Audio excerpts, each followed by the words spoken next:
I woke up this morning feeling pretty fine. Got a little secret gonna blow your mind.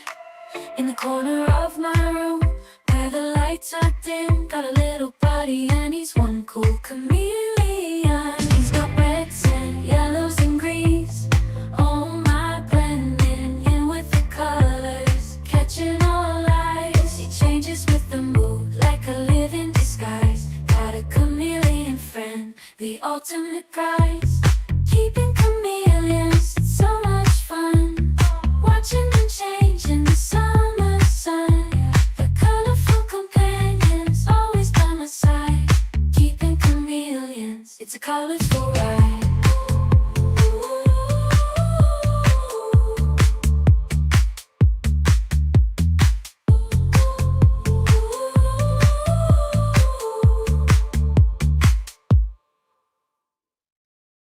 At the Chameleon Academy, where colors unfold, I learned about chameleons, how the stories are told. With curiosity in my heart, I walked through the door, ready to discover, ready to explore.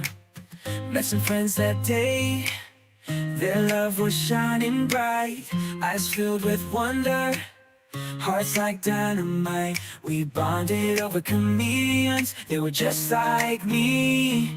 Passion in our souls, a connected melody. Learn, understand, pass it on.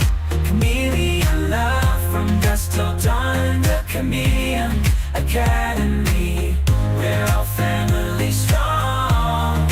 Embracing the motto where we all belong.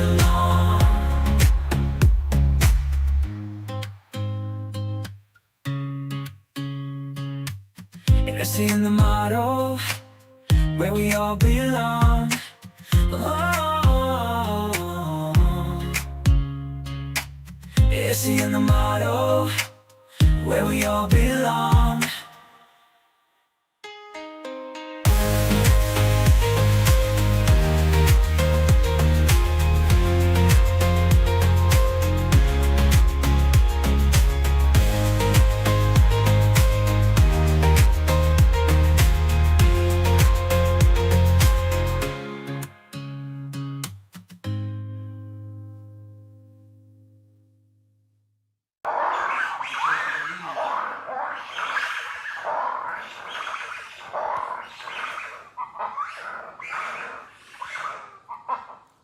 What the heck is going on over there? Hello, everybody, and welcome to this wonderful Tuesday. Why is my camera? Give me a second to fix the look. There we go. That's better. And I'm going to fix the sound. Whoa, everything reverted back. Okay, well, we're back. Now this is where I'm supposed to be. Hello, everybody. Welcome to this wonderful Tuesday evening where we're going to talk about chameleons. Oh, we've got the regular crowd shuffling in. Wonderful. So, I got to tell you, it's been a whole lot better than it has before because the weather is not as horrible as it has been before. Hello, Life of Venus the Chameleon. Good to see you here. And, yeah, actually, right now, I got things going on. I'm gonna have to share. Hello, Ashley. Very good to see you. And so anyway, first, you know what? I start off and I just start talking. Let me know what's going on in your guys' chameleon life. What is up? Who's got things? Who's got new chameleons? Who's got chameleons that are breeding? Who's got chameleons that are hatching? And I know somebody's got a chameleon hatching, so but that's going to be a little bit later. And let me know. Okay, Dylan says, "Oh, baby chameleon just passed." Okay, that's sad. Let's see. Derpy got a new hibiscus. Derpy is Roxanne's veiled chameleon. Got a new hibiscus. That is excellent. Can't believe I missed the brevicorn hatching. Oh, yeah, Annette, that was so fun. And it was great that that it happened on air. So that was pretty cool. Let's see. Life of Venus the Chameleon just got a 3-month-old veiled. Had her 6 days now. Excellent. 3-month-old. Yeah, well, they grow pretty quick. So you got a lot ahead of you. Yeah, whenever you get a veiled chameleon and they are a young veiled chameleon, like a couple of months old, they just go through the most incredible growth spurt. So feed her and just keep feeding her, because right now her job is to grow. So, all right, what? Yvette's here? Hey, everybody! Misty Mountain Fans is here. Wonderful. That's Yvette. That's my wife. So, well, you know what? Since Steve is here, let's go ahead and I'm going to give you just a basic idea of what's going on in the Chameleon Academy life. Let's see. Oh, wait a minute. Wayne Abides, I just got my happy little piebald veiled who, for some reason or another, just loves to climb out onto my glass. Interesting little habit. So let's go ahead and pull this up. So happy Tuesday, everybody. I'm just going to give you a little tour with what kind of things are going on around here. Yes, folks, almost. If you look carefully in there, you will see a yellow giant Parsons chameleon male coming up on a yellow giant Parsons female. And she is not, she looks to be possibly receptive. Now, they didn't mate, but she did not reject him. So this still may happen. This still may happen. Let's see. Wait. Okay, Dylan, a male and female successfully mated. Excellent. Congratulations. Alicia ordered her dragon. Oh, yes, I got that order for the Dragon Legends today. Excellent. All right. So, yes, I actually have 2 pairs of yellow giants, yellow giant Parsons chameleons. And yes, I am trying to mate them. And I am still asking for somebody to save me. So you're saying save you from the most incredible thing in the world, which is breeding Parsons chameleons. You're right. That is the most incredible thing in the world. But I'm trying to focus on O'Shaughnessy. And so I can't help myself to mate them. And if nobody purchases these off of me, I am going to have to continue to mate them. And oh my goodness, boy, my 2016, 2026, 2027 will be a very busy year time. So please save me. So, Corey got a panther hatching. Excellent. Good news. Good news. Robert had a rough day, but now he's here doing what he's supposed to be doing. Hanging out with chameleon people. Let's see. Curiosity Oddities is saying, do you have care information for them on the account? You know what? I have for a Parsons chameleon, I do have an episode, an audio episode. I do not have a care guide. So if you do a search for Chameleon Academy Parsons chameleons, you'll get a dual episode on how to take care of Parsons chameleons. I will purchase one given the chance. Ashley, contact me. I actually have a big single male that is just absolutely huge if you would like. So if you would like, please contact me. And I'm in a very strange situation. I am supposed to be selling Parsons chameleons, but who wants to sell Parsons chameleons? You just keep them all. Anyway, yes, please contact me at bill@chameleonacademy.com and let's talk. I would love to find good homes for these. Let's see.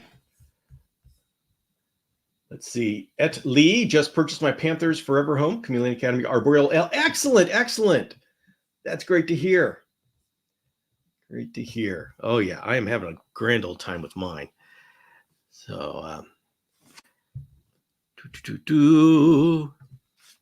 Corey's got a lighting question. I have an Arcadia fixture with a T5 high output bulb 5.0, about 6 inches from the top screen. Am I okay leaving that on 12 hours a day, or do I need different lights and less UVB time? Okay, Arcadia fixture, a high output bulb 5.0. Okay, so that's probably so if you've got a 5.0, you should probably have it about 6 inches from the back of the Chameleon going through the top screen. So it's generally about 3 inches above the cage, and then the back of the Chameleon to be 3 inches below the top of the cage. 6 inches from the top screen, that would be more of a 10.0. So I would say lower that down to 3 inches and then have the back of the Chameleon 3 inches under the top screen. And are you okay leaving that on 12 hours a day? Yes, you are. Especially since the UV index of 3, which is what you're looking for, will be present at that basking branch. But anything under that, you want to block it. You want dense plant coverage so they can get away from the UVB. They know UVB, they can see UVB, they can sense it, and they will go and they bask in it when they need it. So you're okay leaving it on 12 hours a day. And do you need different lights? Yes, you absolutely need a white light to feed the plants. The visible light that's coming off of the UVB bulb is not going to be sufficient to really give you healthy plant growth. So you don't want to rely on that. You want to get a nice, good, solid LED bar that's just a white light, like the Arcadia Jungle Dawn or the Thrive Ecosystems, their high output. It's the one I use, and I really enjoy it. TNA Ashley saying, I'm right here. Okay. All right. Ashley, please send me an email to that email address that is flowing across the bottom. And I will, and you got a choice between a huge male and a pair, unrelated pair. There's Yvette. Please save us. Oh, yes, yes. She says, "Oh no, we can't resist breeding them, but the last thing we need is a bunch of baby Parsons here." I mean, I would love it. I would love it, but yeah, there's enough here. I've got enough babies coming along. Let's see. Have a pregnant gold dust gay gecko right now. Hopefully, I will have some baby geckos soon. That's very cool, Robert. We love geckos too. And Carson is joining us again. Hello. And yes, Parsons are such gentle giants. There's something special about them. They are so incredible, so incredibly nice. Love them so much. And that that big one, that big male that I'm talking about, man, he is so good. He'll just take anything out of your hand. He is such a calm, gentle giants. Yes, they are. Oh my goodness, they are. Okay. Parsons chameleons deserve their title as the king of the chameleons. That's just the way it is. And anybody who's interested, these are wild caught. I have worked with them. They've gone through some medication. Some of them need to continue, but when you get them, treat them as wild caught. They are long-term captive, but treat them as wild caught. Go through the quarantine and all that kind of wonderful stuff. Let's see. Curiosity Oddity says, so you have to place it 3 inches away from the screen, or can you just place the branch so there is 6 inches from the top of his back? What is the rationale for having it suspended? Curiosity Oddities, the rationale for having it suspended is not only do you want UV index of 3 at the back of your chameleon's back, you want to protect their belly from ultra high UVB. When you put a UVB light, the first couple of inches off the UVB light are higher than what they would experience in the wild. That's just the way our UVB bulbs work. And this is a problem when chameleons crawl up on the underside of the top screen. And so what they're essentially doing, if you have the UVB bulb directly on the top of the screen is they're exposing their belly right up against this very high UVB. And so UVB is damaging. And that's the sick joke of nature. Everything you need will kill you if you get too much of it. So and UVB, that's what gives us skin cancer, that it just does damage. And so we don't want our chameleons to expose their belly to it. So what we do when you want to set up your UVB is you take, we decide we want, and this is, we haven't really set a test that tells us what is the maximum level that chameleons can have. But generally we put it at somewhere around UV index of 6 to 8, somewhere around there, as the top that we want at the top of the cage. Now, if you're saying I've got a Parsons chameleon or whatever adult chameleon that can't hang from the top of the cage, then you're fine. I mean, the chameleon can't hang, then the chameleon's not going to be in that dangerous position. It's just when I am giving general advice, like on here, everybody's listening. There are baby chameleons, like that 3-month-old veiled chameleon. We don't want that. That 3-month-old veiled chameleon probably crawls on the top of the screen, and so would expose their belly. We want to make sure that that is safe. And so I say 3 inches from the top, put the bulb 3 inches from the top of your cage, and that gives about 3 inches for all of that ultra high radiation to dissipate. And then by time it gets into the cage, it's at the safe level of UV index of 6, 3 more inches down, UV index of 3. And so the chameleon gets effective UVB at the basking branch, but safe UVB if they're crawling on the top of the cage. Thing is, we have to be careful that we only put energy into the cage that is safe, because the chameleon is, their DNA doesn't tell them how to work in a cage. So that's the that is the issue. Let's see. Okay. The babies will do that, but the adults do not do that. So is it safer? Yeah. Curiosities. It's safe for the adults. The important thing is that if everybody, what I want is to just say the thing that is safe for the most amount of people. And if you are a person who is going to go a step further and understand the reason for everything, then you can adjust it. And that's what I wish. That's why I do podcasts that are half an hour, 45 minutes long, is to explain every part of that. But if I only have a TikTok video worth of time, I have to give the situation that would work for the most people. And so that's what's going on here. So curiosity oddities, if they are not, the chameleon is not crawling on the top of the cage, then you have the option to put it on top of the cage and have the back 6 inches down. That's fine. Yeah. Now, what's important? You just understand what you're doing. Yeah, and we can't keep babies from going on top of the cage. But like the Parsons chameleons, I don't give them high UVB, but I don't have to worry about them hanging on the bottom of the upside down. They will not do that. So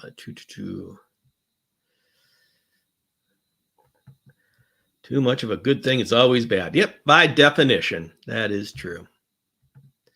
Wait, Bill, your word isn't law? We have to watch what we say on the internet?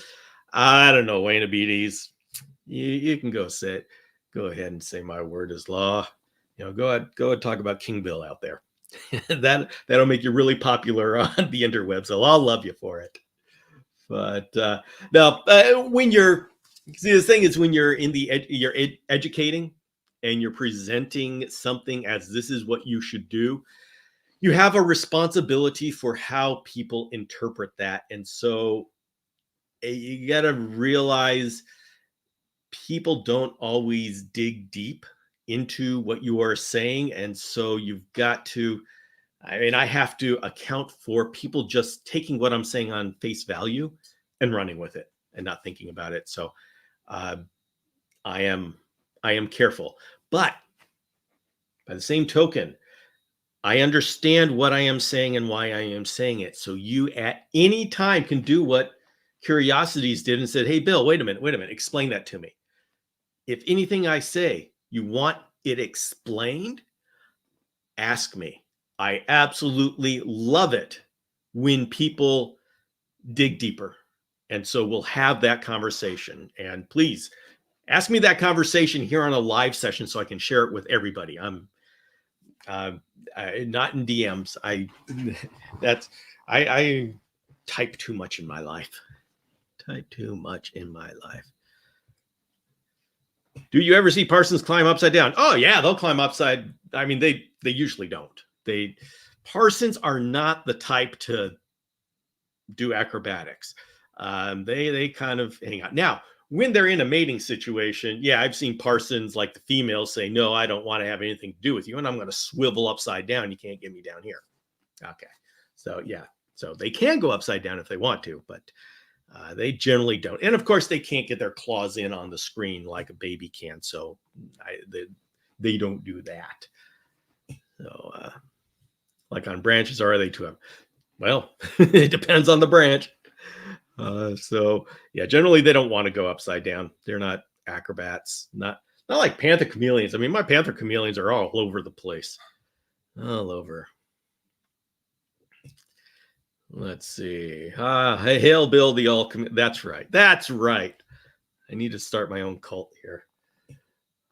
My veil did when he was a baby. Yes, veiled chameleons. Absolutely. They are all over the place. And yeah, for babies, you got to be really careful with babies because most of our equipment is meant for adult cages. And so those UVBs lights, those T5 UVB lights will just punch through.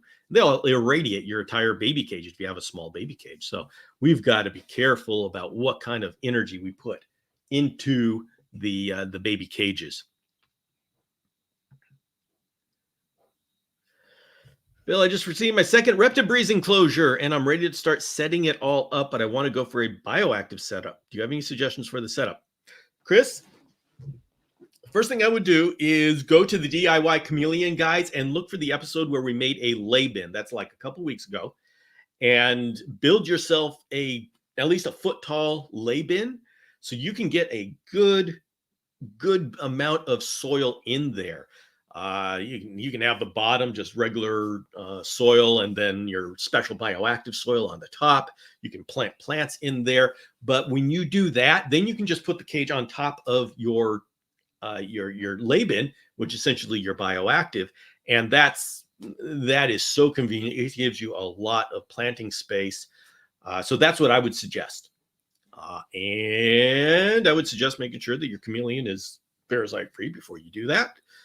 Let me know if you have any other questions about setting up for bioactive, but essentially that's it. Now, Chris, you're going to have a challenge with a Reptibreeze doing it bioactive. Any of these pillar type cages, like if you see the cage behind me, let's bring this down. I'll be bringing it up because I have more to share. So we got this typical, that's a dragon strand behind me. And you see that dense plant layer there.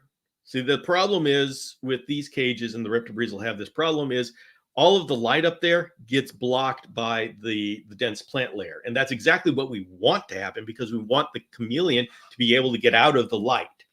But that just means that the plants below aren't going to get a whole lot of light. So you can set up a different light down there if you want to have plants down there, or you can just have it be a leaf layer with isopods. So it's up to you. But also, evaluate why you're doing this. Why do you want to have a bioactive bottom in a chameleon cage?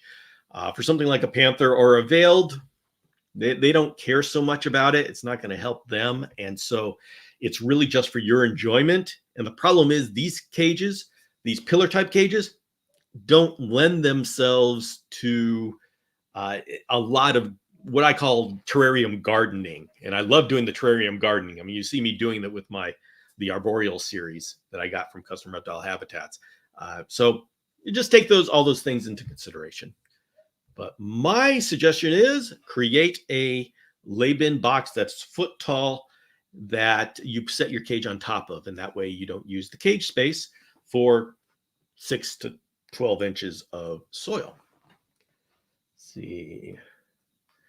Austin's Arachnids. Hello. Hey, Bill, just want to say I really enjoy the content and seeing all that you do for the community. I really enjoy listening to the deep talks you have on your podcast. Excellent. Excellent. I'm so glad. Thank you, Austin. And really, people, I would love to know what you enjoy about the Chameleon Academy outreach. I have such a diverse outreach that it's all kind of tied together. And so it's a very cool ecosystem, but I suspect that many people don't know everything that goes on. And so I'm just going to say, okay, so this is the Chameleon Academy ecosystem we can talk about. First of all, it all kind of centers around a newsletter. So I've got a weekly newsletter that goes out. It goes out Thursday morning, and there's a topic. In that topic, I present it in the newsletter, and people respond. I take those responses and I integrate them in with the podcast and a YouTube video that comes out the next Thursday. So in day after tomorrow, we're going to be having another podcast and video. The video is more of a fact, giving you the facts. And so you can take it down, learn, and go on.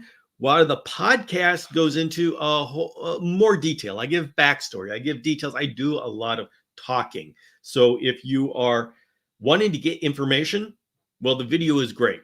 The newsletter gets you thinking, gets you able to respond, because I want to hear your perspective. That's what the Chameleon Academy is all about. It's not about me sitting here on high talking. I do a lot of that, yes, but it's really meant to be a community thing. I want to raise up. Throughout my podcasts, I have interviewed over 100 different people, and I've presented them to you. That's what this is all about. And so through the newsletter, I want to hear your input on these topics. And then I include it in the next newsletter, your input in the next newsletter, the video, and the podcast. And so if you want the information, you want to be part of the discussion, sign up for the newsletter. You go to the website, sign up for the newsletter. If you want to absorb the information, the video is great. If you want to just enjoy being part of Chameleon growth in your life, podcast is where to go. Bring it with you while you're driving, working out, doing chores, and just sit back and immerse yourself in this wonderful, incredible community we have. There's so much to be done here. So that is, and then there's actually another level deeper. If you want to get into the virtual campus, and what that is right now I have one course. I'm working on expanding it, but I have one course on hunting microscopic chameleon parasites.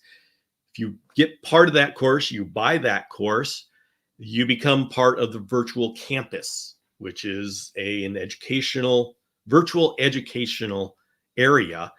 And once you get on there, then you start getting into the really deep discussions. It's a paid course, and so the only people that are there are the ones that are serious about education. And so you have a select group that's very serious about growing in the chameleon arts. And so when you purchase that class, you become part of that. It's like a study group. So that's the one level. If you wanted to go to the deepest level of the Chameleon Academy, that's where you go.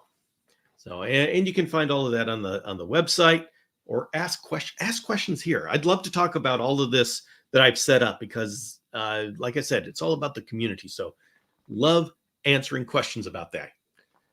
Let's see. Honestly, I listen to it at work, Austin Reckon said. That's why I'm learning all day while I'm still making money. You know what? That's excellent.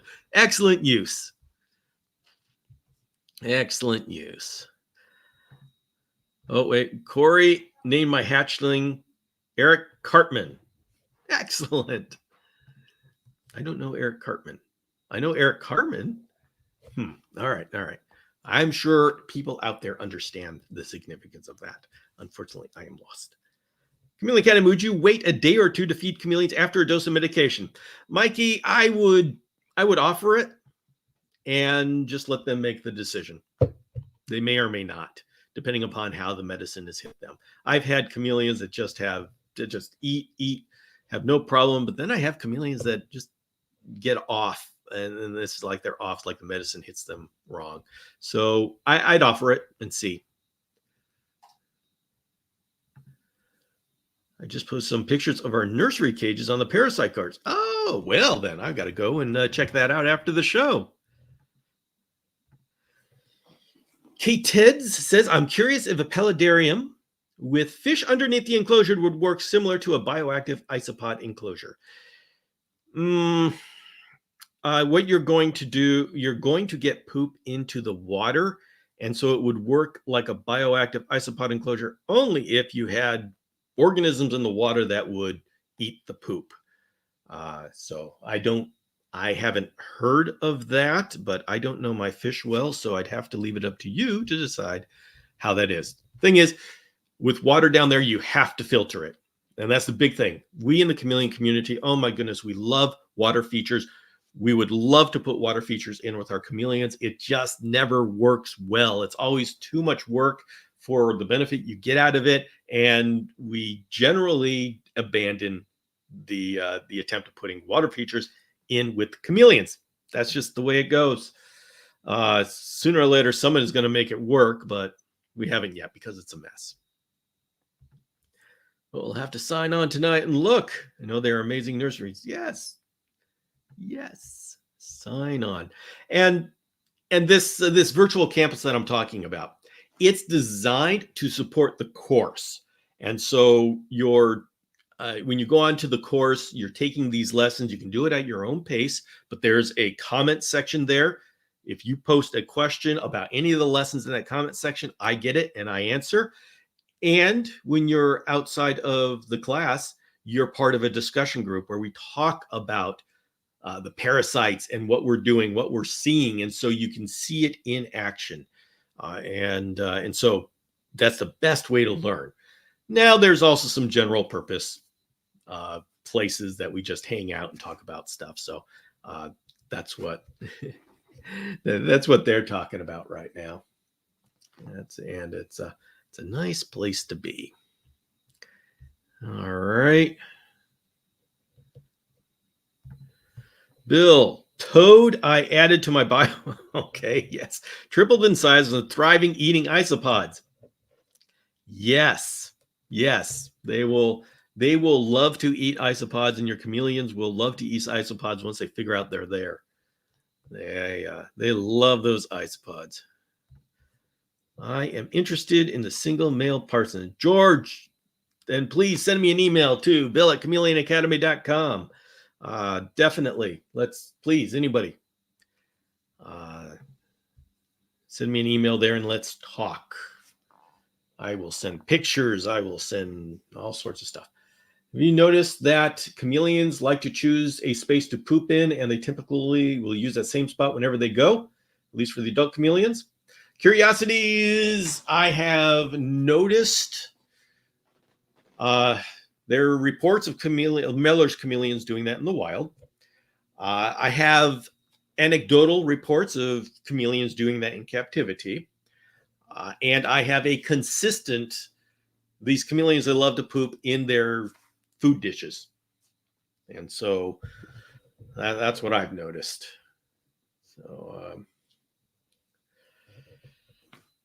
let's see. Nick says, one thing I've learned with bioactive and chameleons is that depending on the species, on the drainage need, more water in will require a deeper drainage or more efficient drainage system. Yes, that is absolutely correct. Absolutely correct. Gary Davis says, I'm new to the Chameleon Academy. My wife is the chameleon lady of our family, but I have really enjoyed your educational teaching. Excellent, Gary. Welcome to the Chameleon Academy. It's very good to have you here. Hang out in the chat there. We have a great community here. This is like the best community. So remember, Coastal Chameleon says, I remember walking into my chameleon room and all my chameleons were sleeping facing the same way, all in different cages. Yeah, okay. Interesting. Interesting. Reptilian 23, I'm having my 3-veiled sit outside in the backyard right now, sunbathing for 30 minutes. Is that okay? Sounds good to me. As long as they can get out of the sun if they need to. That sounds great. That sounds perfect.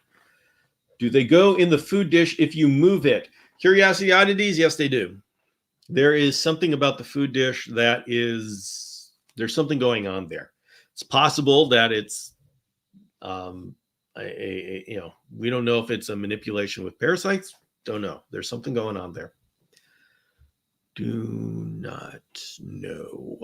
Haven't figured that out yet. Nano shrimp would love that poop, or even snails instead of fish. Okay, as long as you are prepared to deal with the size of poop that comes off of whatever chameleon you have chosen, everything we do is experimentation. And the important part is we just know what we're dealing with and we try it. Wow, that is fast. Curiosity audit is annoying as heck. Did we check the Brevicorn egg? Robert, I have one left that just is not doing anything. I don't know if it's going to hatch. Don't know. What's your opinion on how zoos do with modern chameleon keeping standards? I don't know. I haven't been to a zoo lately, and I don't know. The thing is, we in the hobby, we're Chameleon Academy, we move so fast that people who aren't keeping track of chameleons on a daily basis are going to be behind. And so zoos probably are going to be behind what we're doing here. Most people are going to be behind what we're doing here because, we've got live sessions on chameleons twice a week here in the Chameleon Academy. I'm constantly experimenting. We're pushing husbandry forward. And so, that's, and every reptile community should be doing this. This is an incredible opportunity that we have, that we in the hobbyist community can move fast, quick, and we can do lightning rounds of moving things forward. So this is such a great age. It's such a great, by age, I mean time in history. Yeah. Talking about snails on the Instagram, and yeah, chameleons like snails. So let's see.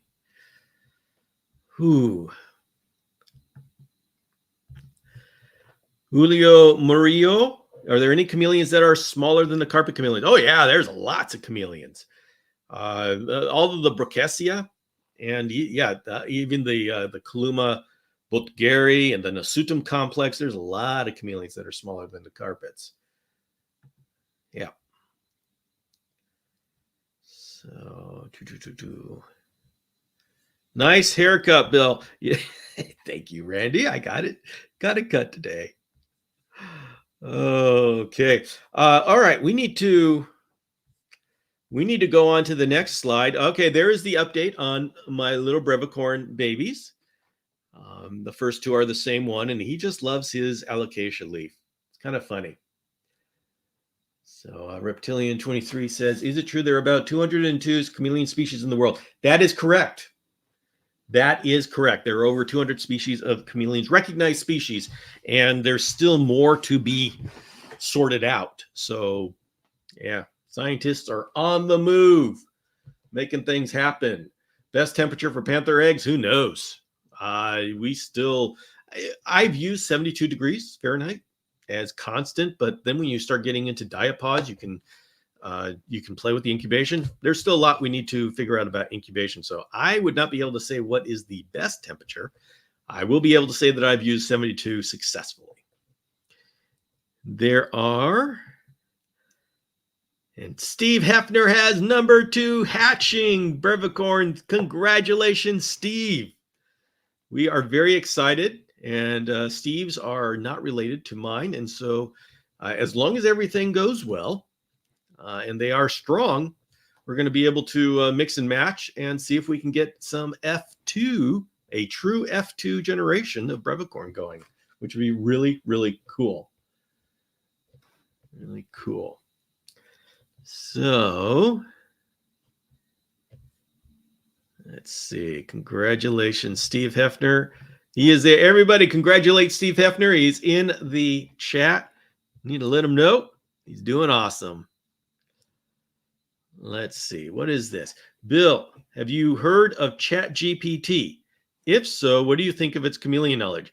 I have heard of ChatGPT. I use it often. What do I think of its chameleon knowledge? Well, since it has absorbed the entire chameleonacademy.com website, it has a lot of good information. Unfortunately, it's also absorbed the rest of the internet, and so it has this weird conglomeration of good and bad, and it's too primitive now to tell the difference between what is good and what isn't. And if you go to a lot of these, and there's a lot of AI generated websites now. I think the newest one was chameleonuniverse.com. And that was, I mean, it's obviously AI generated. It's horrible when with these websites. The thing is, they sound authoritative. And so many of these AI generated websites are coming up in searches. I mean, Google is not as bad. It is bad, but not that bad. Bing is horrible. Oh my gosh. Bing really needs to step up their game. They have so much AI garbage that they are presenting as factual. So, everybody, we have to be careful about what's out there and what we are believing. ChatGPT is a powerful tool, but it also gives you incorrect information. I mean, and I correct it often. I do research with it and I correct it, and it says, "Oh yeah, sorry, you're right." Whoa, okay. So how much of the other stuff you give me is complete garbage? You have to check everything that it tells you. You have to find the reference. Like it told me something, and I'm looking. I always do this with parasites because it helped me find the paper that says this. And one time it sent me something that was a study done on gorillas, not reptiles. And so you always have to check the source of what it's giving you. But it is a powerful tool, and it's just going to get better. So for better or for worse, it's better for us. And it's also worse for us because more people are going to be using it to create garbage. Ugh. Let's catch up here.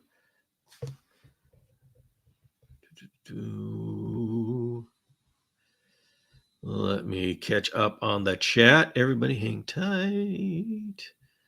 Talking about Peteri. Peteri are awesome.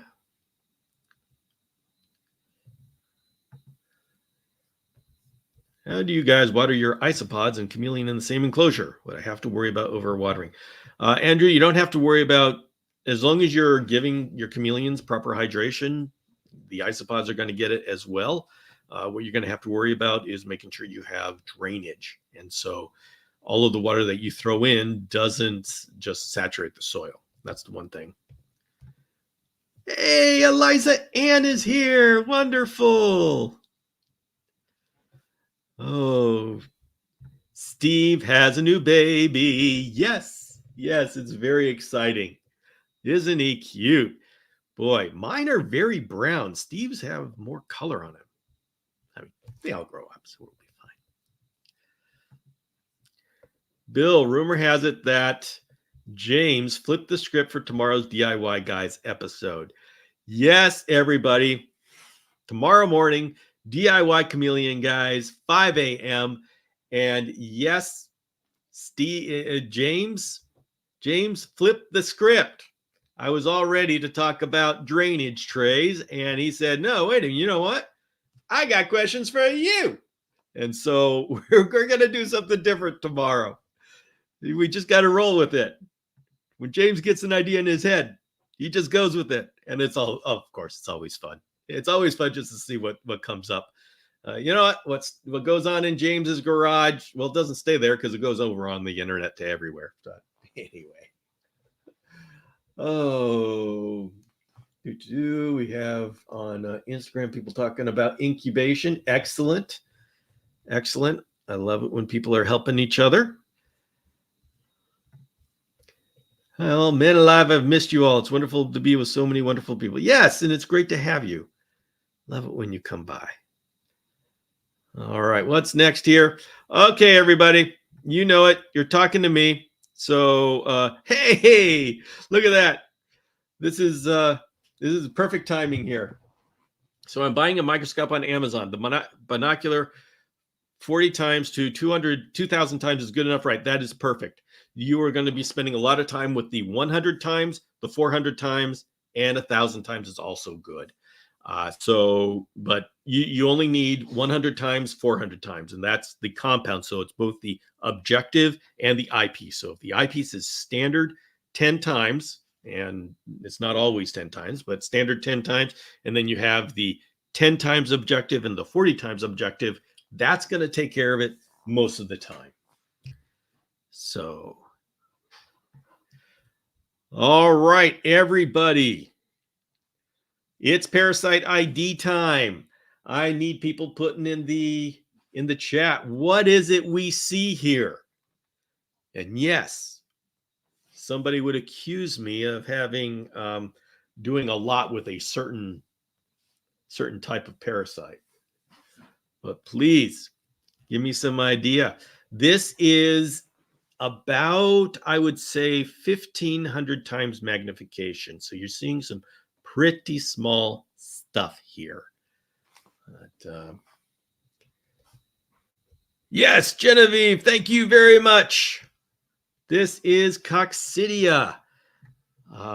Whether it's Coleomeria or Eimeria, I don't know. I'm suspecting it's Eimeria, but it would be difficult to tell that for sure. The Eimeria, they both look the same, although some of the Eimeria are smaller than a Coleomeria. So that's why I'm leaning towards Eimeria, because this is very, very small.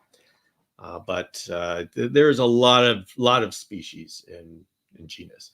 Let's see, curiosities. Bill, did you buy the iPhone to microscope adapter? My microscope came with one, but it doesn't fit securely. Curiosity oddities. I specifically went to a professional. Let's see if what is.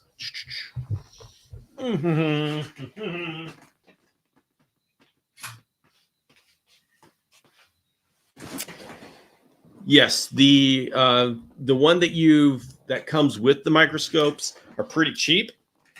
The Lab Cam. I'm going to find a link. And so if you guys want a serious adapter, which is what I use. Okay, stop that. I'm going to put a link into the chat on YouTube. It's not, let's see if I can do that on Instagram as well. I think, yes, there we go. Now, of course, on Instagram, it's not a link because Instagram is a dork. But on YouTube, you will be able to click that link. So that is going to, that is this professional adapter, and it allows you to put your iPhone very securely on there. It's got a 10 times magnification here, and it is so nice to be able to use your iPhone to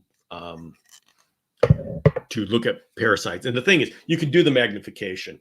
I can go from, I've got a 15 times magnification, so I can use a 100, a 10 times, the 100 time, the 10 times objective, and I can still go down to 1,000 times magnification just using the digital zoom. Now, the digital zoom is not as quality as an optical zoom, so I do play around with the objectives to get some very good pictures, but when you're doing identification, digital zoom is fine.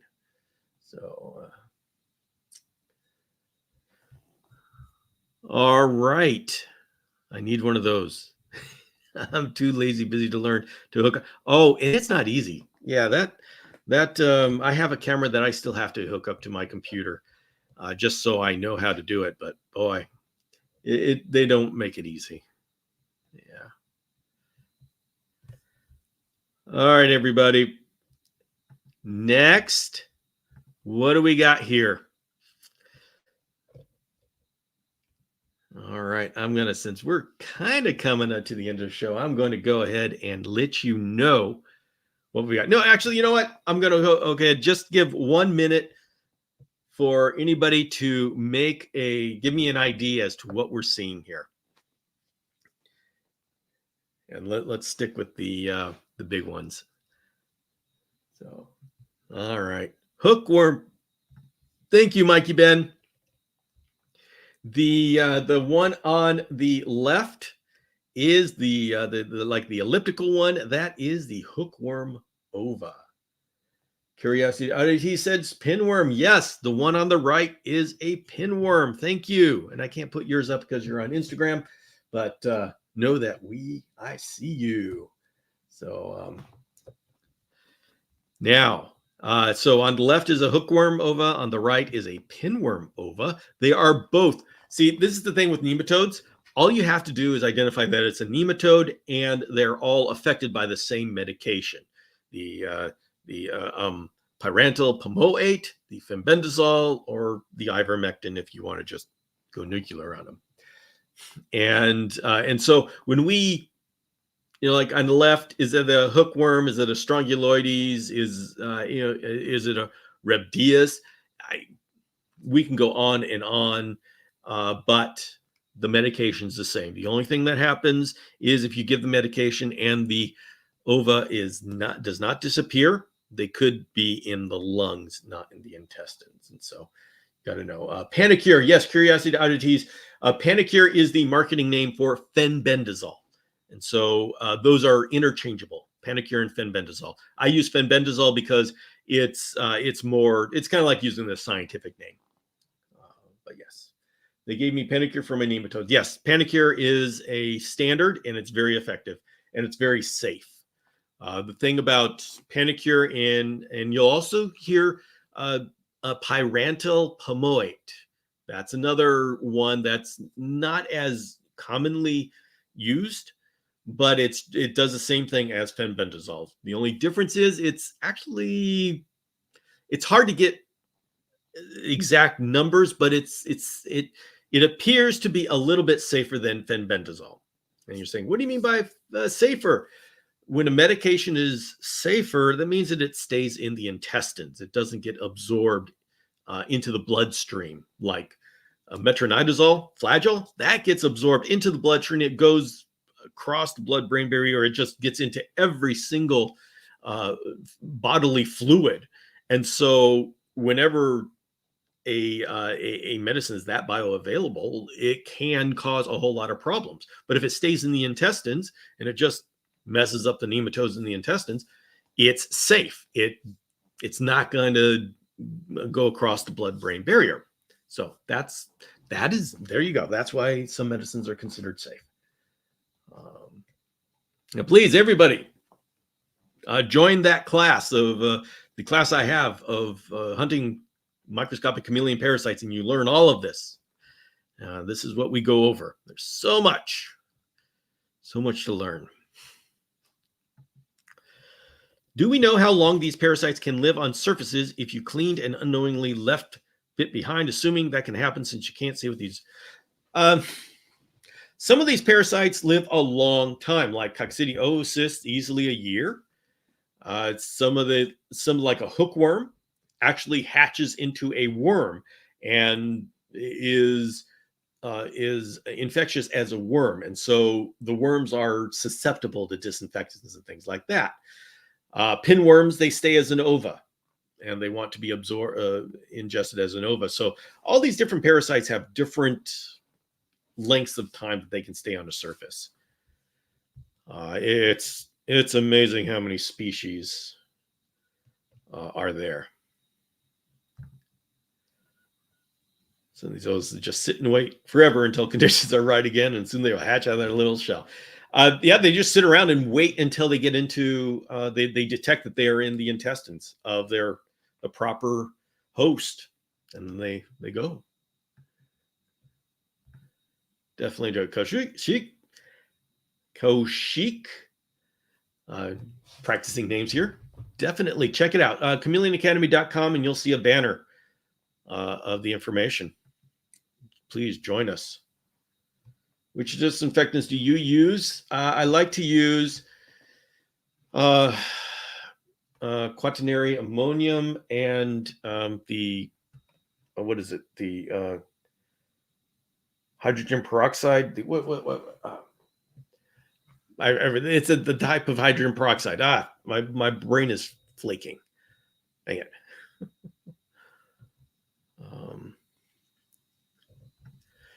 Do these parasites harm humans too? Generally speaking, no. They're called zoonotic diseases that can jump from chameleons to parasites, and there really isn't zoonotic diseases. These parasites are not going to jump to human beings. Now, when we start to get into cryptosporidium and pentastomes, there's debate, but we don't usually find those with chameleons. They can happen. It's been recorded, but generally speaking, there isn't a whole lot. There isn't danger. You can never say that there's never danger, but we are not concerned about these things jumping to humans.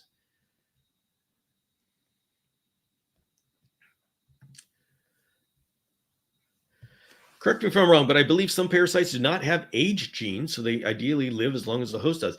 Eliza Ann is talking about there are some nematodes. I think they're roundworms. I'm not sure. Ascarids. There's some nematodes, the worms, that don't age. And scientists are studying them to figure out, why don't you age? But yes, you are absolutely correct, Eliza Ann. I don't like parasites. They are rude. Oh, Nate, when you think about it, we're more rude than parasites. Parasites live off their host, but they keep their host alive. When we live off an animal, we have to kill them. So I don't know. Parasites may be more civilized than predators. But yeah, when you learn about nature, you think about these kind of these. Still be careful. Yes, we absolutely are very careful. Even if these things aren't going to infect us, they will travel on our hands. If we touch anything and touch something else, we have transferred oocysts and ova to the area around us. See, and gloves don't help. Gloves keep them from infecting you, but gloves will transfer all of the oocysts and stuff just as well as your hands will. So we need to be very careful. Liza Ann is absolutely correct. So, okay, I am going to, there is something special about this picture on the right. We have a lot of parasites in that picture, and I've gone ahead and identified them. So we picked out the pinworm ova, but if you look you can see that there's coccidia. This is probably the Coleomeria coccidia. And you can see the relative size of the coccidia and the pinworm ova. And then there's an entamoeba cyst there. Eliza Ann came into the parasite world with a entamoeba invadens, which is a dangerous entamoeba, but it would look like this.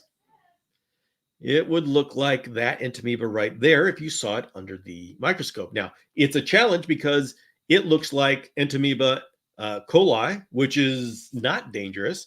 And so it's very difficult to identify the cyst. You need professional for that. And me, I am good enough to be able to tell you that there's an entamoeba. I have not gotten good enough yet, working on it, but not good enough yet to tell the difference between invadens and coli on a regular basis. But hey, that's my growth area. We're all growing, and that's where I'm working on. And oops, well, let's not go to that one yet. I gotta check. I gotta check chat. All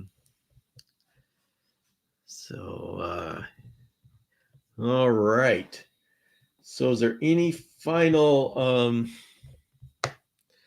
let's see. Give me a second.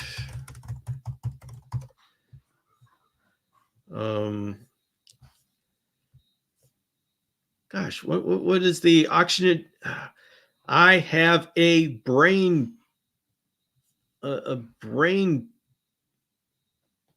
problem. What is that oxygenated? There's a certain kind of hydrogen peroxide that I like to use, but I can't remember what the name is. And as soon as I shut this down, I'm gonna remember it. Kim Loves Pets is asking, is coccidia normal in chameleons? Yes, it is. It's very normal. In fact, if you have a healthy chameleon with a healthy immune system, your chameleon could live its entire life with a coccidia infection and not show any signs. It's normal. And what makes coccidia go out of balance is when the immune system is weakened. And so when we have a weak chameleon, two things are going to put things out of balance with coccidia. When the immune system is weakened, because the coccidia is expecting the immune system to kill off most of it.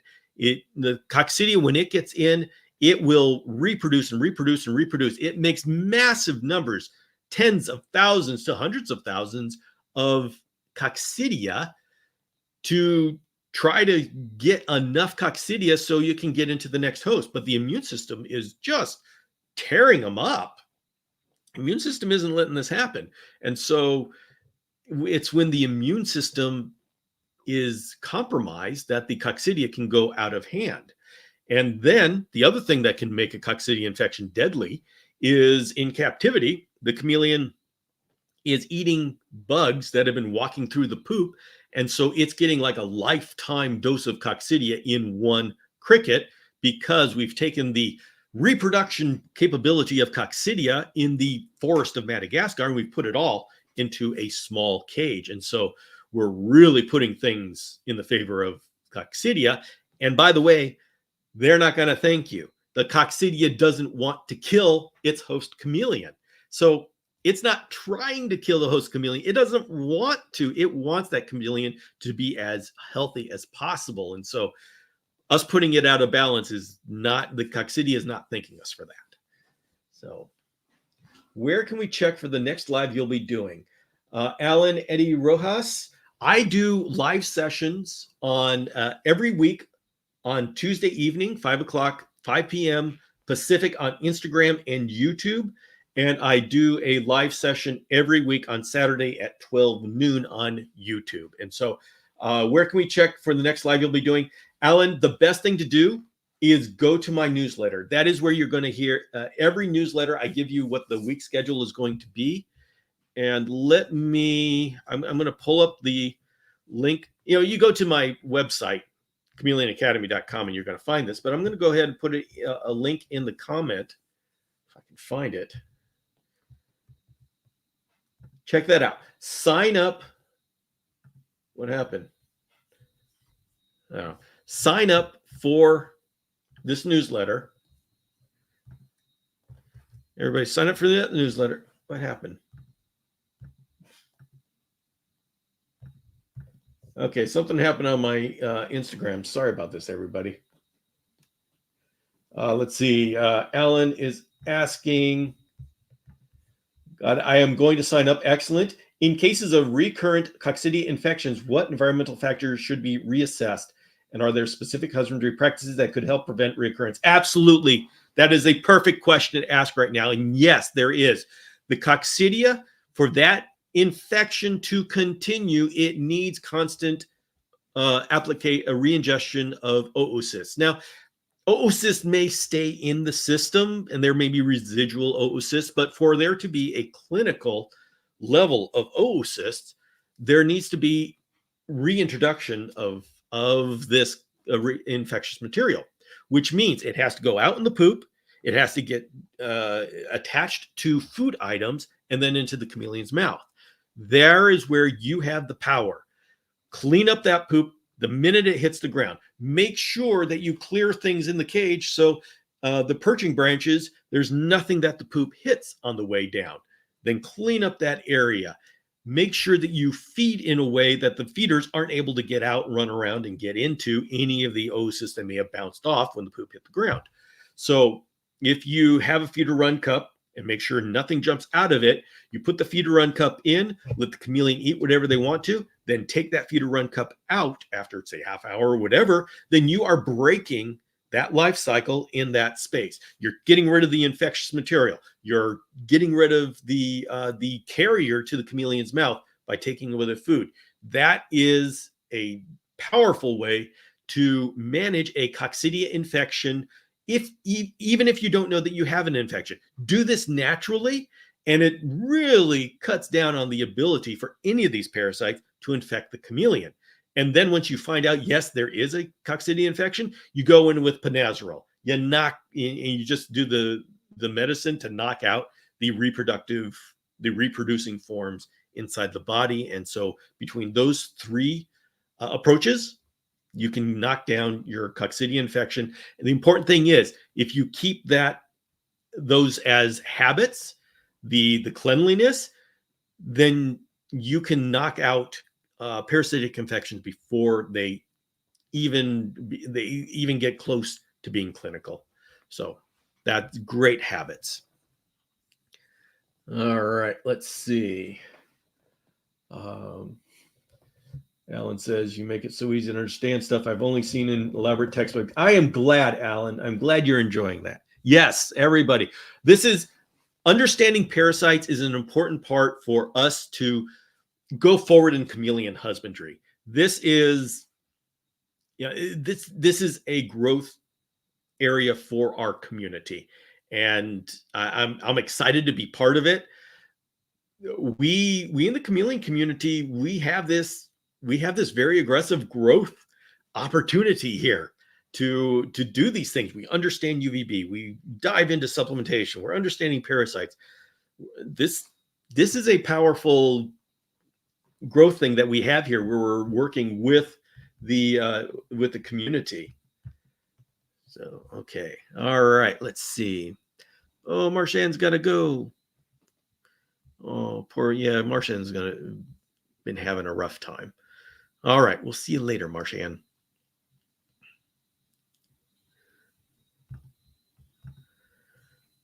If you have other pets, they're not careful cross-contaminating, you can pass it on.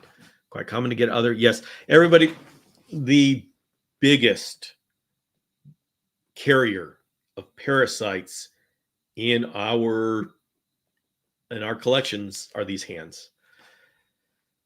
Parasites have developed to overwhelm the environment with their ova and their oocysts and their cysts, because most of them will never find a host. They have to play with the numbers. When you're a parasite and you've got to get your reproductive material into another host, there's two ways to do it. You either, one, just make overwhelming numbers of eggs and oocysts and hope that two will find their way into the same chameleon. And we're talking about the forest of Madagascar, going down to the bottom of the forest of Madagascar. How in the world is that going to get up into a chameleon's mouth? So they have to produce as much as they do. Second, you do behavior modification.